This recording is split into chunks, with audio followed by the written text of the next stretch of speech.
Meine YouTube-Story, der Creator-Podcast, diesmal von der Münchner Sicherheitskonferenz, die ja weltweit wieder für Schlagzeilen gesorgt hat. Ich bin hier im YouTube-Studio im Bayerischen Hof mit Nina Poppel. Schön, dass du da bist.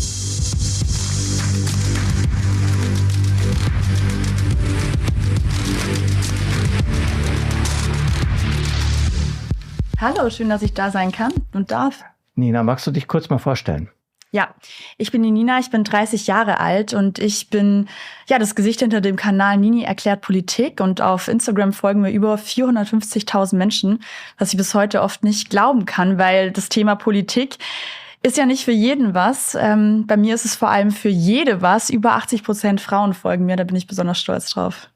Du hast es gerade gesagt, Politik gilt als trockenes Thema und trotzdem erreichst du so viele junge Menschen. Wie hast du es gemacht? Was ist dein Geheimrezept?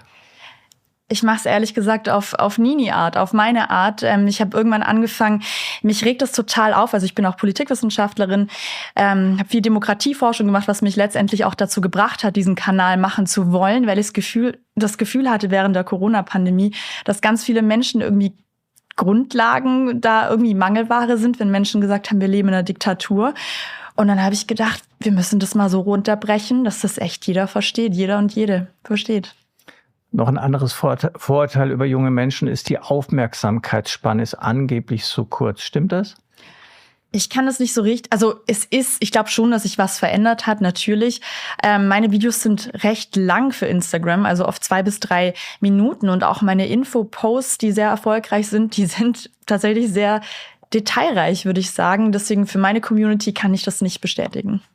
Wenn du jetzt wirklich schwere Themen aufgreifst, worauf achtest du dann, wenn du das umsetzt als Video? Manche Themen kann man nicht umsetzen, beziehungsweise da sage ich, das finde ich verantwortungslos, wenn ich möchte, ich verkürze, aber es darf nie an der Qualität dann irgendwie leiden. Und ich achte darauf, dass die Themen mich interessieren. Es sind selbst interessieren. Ich merke immer, wenn ich selber dahinter stehe und eine Passion habe, dann erreiche ich die Leute. Und es sind vor allem Themen im außen- und sicherheitspolitischen Bereich. Und ist natürlich sehr geprägt durch mich. Deswegen ist das wahrscheinlich das Hauptkriterium, aber finde ich es interessant. Und auch wichtig. Auf jeden Fall. Jetzt warst du zum ersten Mal bei der Münchner Sicherheitskonferenz. Du hast ein beeindruckendes Programm hier schon absolviert. Du hast den bayerischen Ministerpräsidenten hier gehabt an diesem Tisch, den Bundeskanzler. Wie war es so, mit diesen Personen Interviews zu machen?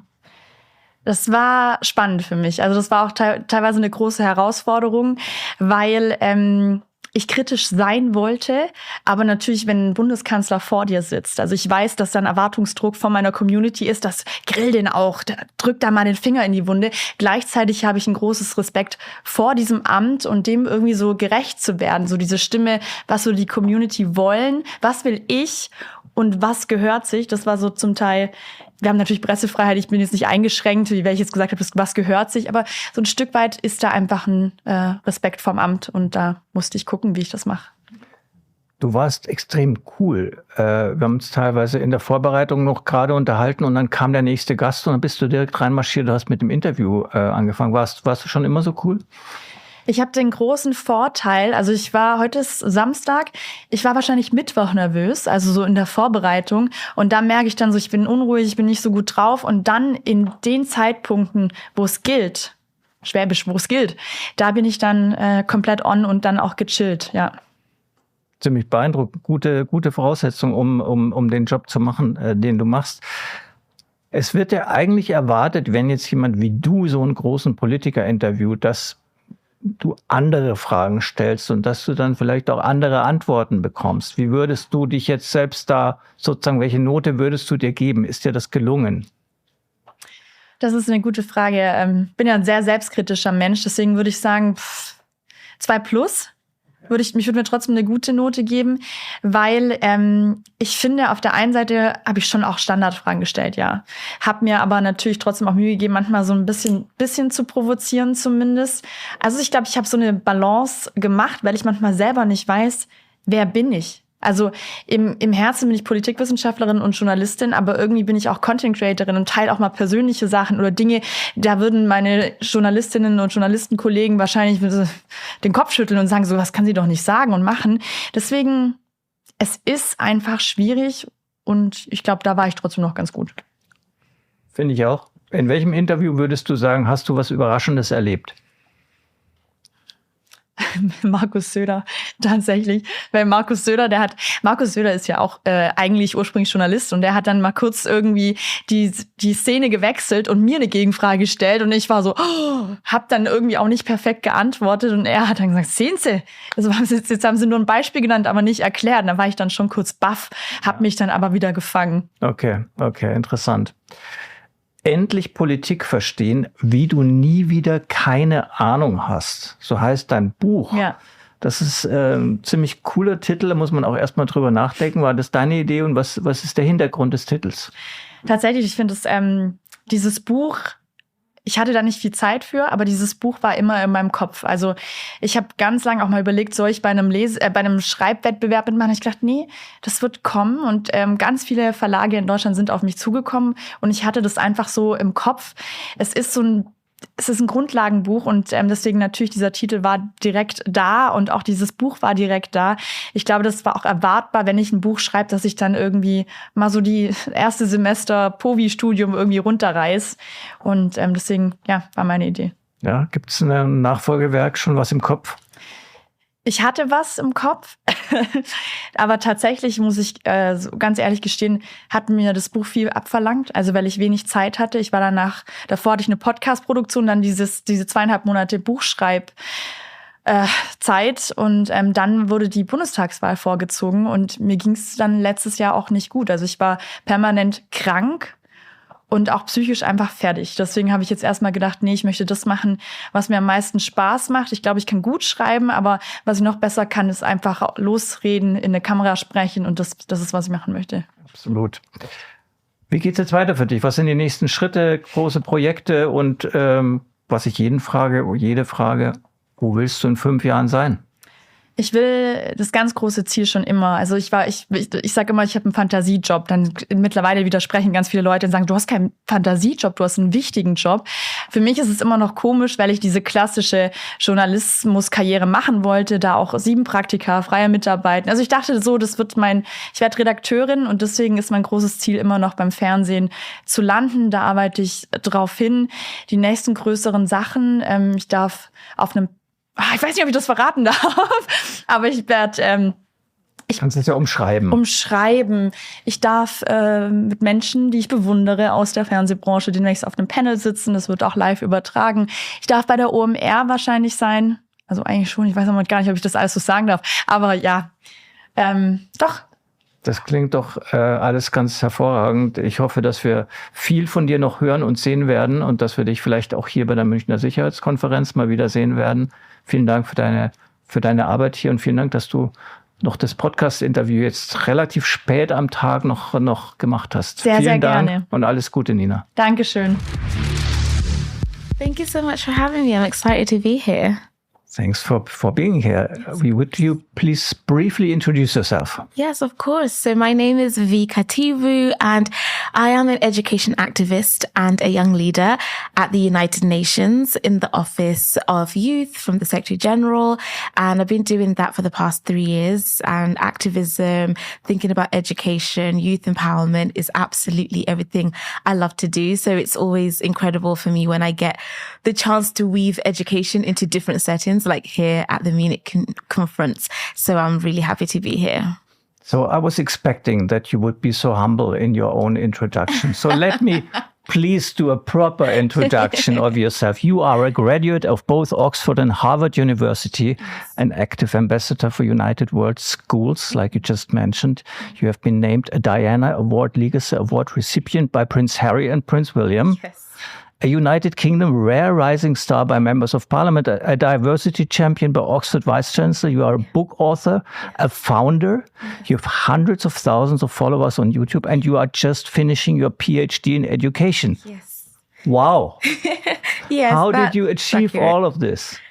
I mean, I do get asked that question and I never know how to answer it because for me, it's just I'm living my life, and I happen to have people intrigued and interested by that. And I'm still learning. I'm 27 years old. I have a very long way to go. I'm figuring things out. However, I feel lucky, and I believe that to whom much is given, much is expected. And when I posted my first YouTube video, I didn't know what to anticipate. I remember my mom and I celebrating that there was 500 subscribers. She was like, we cannot fit 500 people into our back garden to say thank you. So this is like phenomenal. We were celebrating. I never in a million years thought I'd see the number 100,000 or 200,000 or see millions of views or be invited to speak at the UN or go and speak to members of parliament, or all of these things that have happened have been a result of YouTube. And yeah, I think that's the only way I could answer how this has all happened. I had visibility and I had an audience that were ready to listen, but also ready to share their story with me. And because of that, I was able to always take the voice of young people into every room I entered, which meant people had to listen to me. The awards and everything that came after, I did not know that could happen. I didn't even know I could make YouTube my career. So it really, I would say, began from a place of anger and passion. I was just angry at the University of Oxford for not having enough diversity. And I thought, this can't be right. If you're telling me that this institution creates our future leaders and this is the place where our prime ministers are coming from, then if I'm not there, what message are you sending to me, a young black girl? So I just took my phone, put it on the windowsill and made my first YouTube video. And the rest quite literally was history. Incredible. You have empowered yourself. Yes. Now you are empowering a lot of other young people.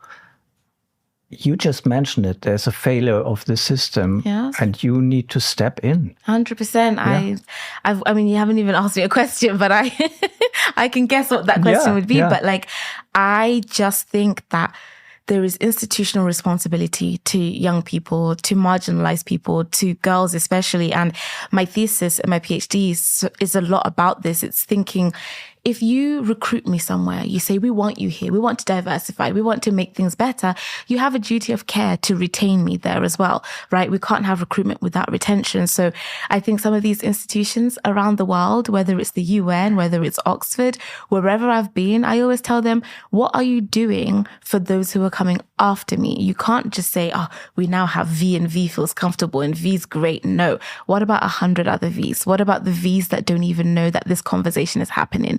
The V's of tomorrow. So yeah, I always like to hold institutions to account, and people love to see me coming, but also hate to see me coming because they know it means I'm going to call something out and we're going to improve systems. So yeah, I think the world would be a better place if everybody always, when they build anything, they always think about the person outside of that system, the person that they cannot reach. How do you reach them? And when you build in that way, you build for everyone. And that's just what I advocate for. Wow.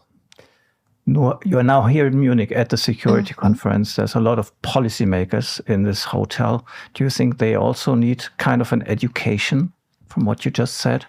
Yeah, I mean, I always think, yes, nobody is ever above learning more, no matter how many years of experience you have, no matter what your title and your role is. I think somebody very wise once said, you're never too young to lead, but you're never too old to learn either. So yeah, I think everybody at this conference could take a class from my empowerment workshop on how we make sure that our young people, our marginalized communities feel seen, heard, valued, and that we enable them to exist loudly.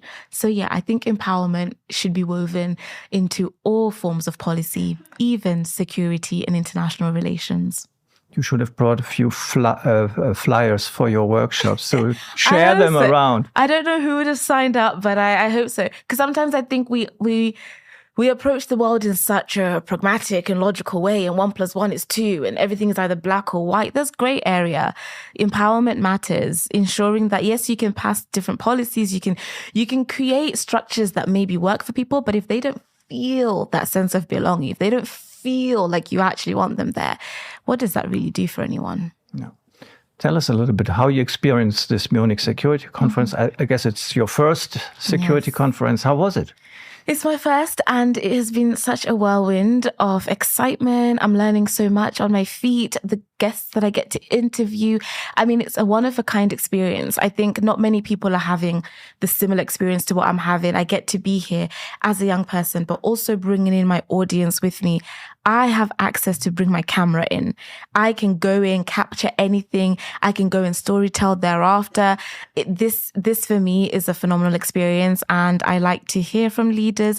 I can agree, disagree. I can do all of these different things, and everyone's giving me the license to do so. And I think that's really special. So far, my first one has really topped the bar. So I don't know what we'll do next year, guys. Yeah, let's see. So what is your secret recipe to reach you? You mentioned the many subscribers that you have on YouTube.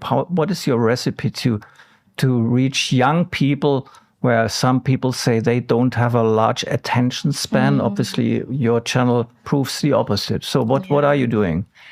I mean, I think I'm just remaining honest. If I'm truly being honest with you, funnily enough, is that people sometimes want to give someone a scripted version of reality or what sounds nice. We keep it so honest on my channel. My job as an education activist is to advocate for the education of girls, the youth empowerment. That's what I want to do. But for me to do that, I also have to be very honest with my audience. So while I'm over here giving a speech at the UN and saying, hey, Mr. President, we need to do better, I go back to my young people and say, hey, when that opportunity does come, we need to make sure we're prepared. So are we doing our work? Are we doing our readings? Are we making sure that we are the best we can possibly be so that when that opportunity comes, we're ready? So for me, it's a mix of the two, and especially when it comes to education. My subscribers know we don't play about education. If you have the opportunity to go to school, you better go there, sit up straight, listen, do your homework, do everything, because actually there are girls who are quite literally dying because they want to access education. There are some people who are right now in refugee status because of circumstances out of their control that can't access the classroom anymore. So it's trying to make sure I'm touching on all sides of this coin, holding leaders to account, talking to young people who have access to not take it for granted, and fighting for the funding and access for those who don't. And it all meets as a melting pot. Amazing. What are your next steps? Where do you want to be in, let's say, 5 years? Oh, goodness, that is a good question. And it is, okay, so the very first step is defending this PhD. I have 1 week to get my notes together, fly to California, and sit in front of my committee and say, I deserve to be a doctor of education because I've done my research. Here's my data. Here are my findings. And this is what makes me qualified. So that's the first immediate. Second one is to sleep. I've been doing this PhD for 3 years. I've not slept in a while. I've been in libraries doing all-nighters. It's time to rest. Then the third, I don't know. I hope to be the head of education at an incredible organization. Wink, wink. Who knows where? Or helping shape policy, doing more research, figuring out ways to include those who are excluded. And whatever that role, title, location, and office, I'll do it as long as we get more girls back in school. I think you could do all of this. I'm not worried at all. And good luck for defending your dissertation. And also for that, I'm not worried at all. If your professors have seen this interview, they will probably give you a pass immediately. Please. Thanks so much for joining us, Vee, and all the best for you. Thank you so much for having me. I've really enjoyed my experience here. Thank you. Hi, thank you for having me. So great to have you. Maybe you it's an honor. briefly introduce yourself. So I'm Omar Agamy. I'm a content creator who talks about world news and events and also some facts about countries. But I try to make it simple, fun, make it in a skit so that's digestible. I try to help in that way. Yeah, you're sitting here like an ordinary guy, very humble, very nice person, but you have more than 3 million subscribers on YouTube alone. This is more viewers than most TV formats have. So how did you do that? Honestly, maybe because people like the content. I've been posting for a good bit, but I'm really glad that the people like it, and that's why they subscribe, and that's why they enjoy my content. They come back for it. Honestly, it's a pleasure to meet you. On your channel, you are commenting on what is happening in the world, politics, history. Now you are here in Munich in the middle of those world politics, where you meet heads of state at basically every corner. How do you experience this? It's a crazy experience. You walk and you maybe just rub shoulders with someone who's probably like a head of state or like a former prime minister or a prime minister. It's a crazy feeling. It's a crazy experience, but it's amazing as well because all those people who have been talking about, all those people you only see on TV, you finally get to see them and you realize that, wow, they're just like us. Normal humans just like walking around, talking. Yeah, it's a very real and amazing experience. Yeah. What impressed you most? Which of the interviews that you did? Which of the interviews? I loved doing the interview with Stoltenberg, even though it was shorter because he was super busy. His answers were very intellectual, very precise, and his worries about what's going to happen in the future are very accurate and things that I really agree with. For example, he mentioned that the country is just producing nuclear weapons. It's a very, very dangerous thing that can happen to us, and that's something that we need to stop. That's something that I totally agree with. Yeah. I really enjoyed his interview. And do you think that the politicians that you interviewed, do they give you different answers compared to the interviews that you see with them on other channels? For the most part, no. To be honest, for the most part, they stick to their thoughts, to their messaging, the message that they have. They try to stick to one core message. I didn't see a lot of changes in my interviews compared to their interviews, like their other interviews. I mean, yeah. I watched a few of your videos, and they look like really complex, like a lot of work. I mean, I do some videos by myself. This looks like incredible research preparation all the time. Can you give us an idea, on average, how much time you invest in one video? In one video? Honestly, it depends, because some topics are more sensitive, some topics are... I have to research a lot more to understand the full story. Because when I look up a video, I don't just look up one news source and that's it. No, I open one source, let's say from the right, and then another source from the left, and another source that's maybe more centered, right?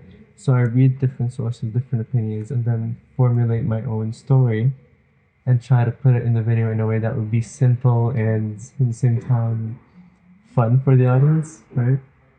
So I mix in a lot of different opinions and see where the different sources agree, and that would be my video, to be as factual and as accurate as possible.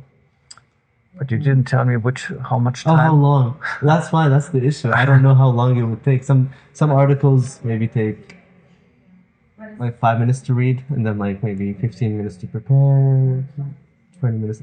Let's say like an average of an hour and a half. Oh, really? Okay. Sometimes, and some videos would take longer. Some videos would take shorter. So it's very hard to give an estimate because each topic is different. Yeah. Some videos are very detailed, so you have to talk a lot in them and research a lot in them. And some videos are just fun. Some facts, some just trivia. So those are a little quicker.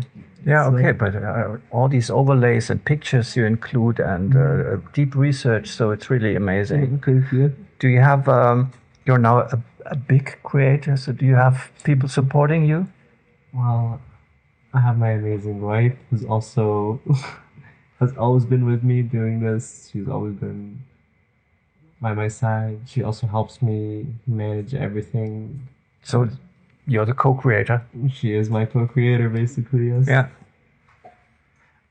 You were born in Egypt? I was born in Egypt. And yes. work in Canada. So you have like a diversity of background and experiences. Does this influence your work, you think? I do think so, because I come from different backgrounds and Canada is a very multicultural place. So I see how the different opinions and different thoughts of people emerge in one area, and I try to put that in my videos where I understand every side's point of view so that I don't just pick a side or pick one agenda. No, I understand everyone, I understand where everyone is coming from, and that's what I try to show in my videos. Okay, amazing.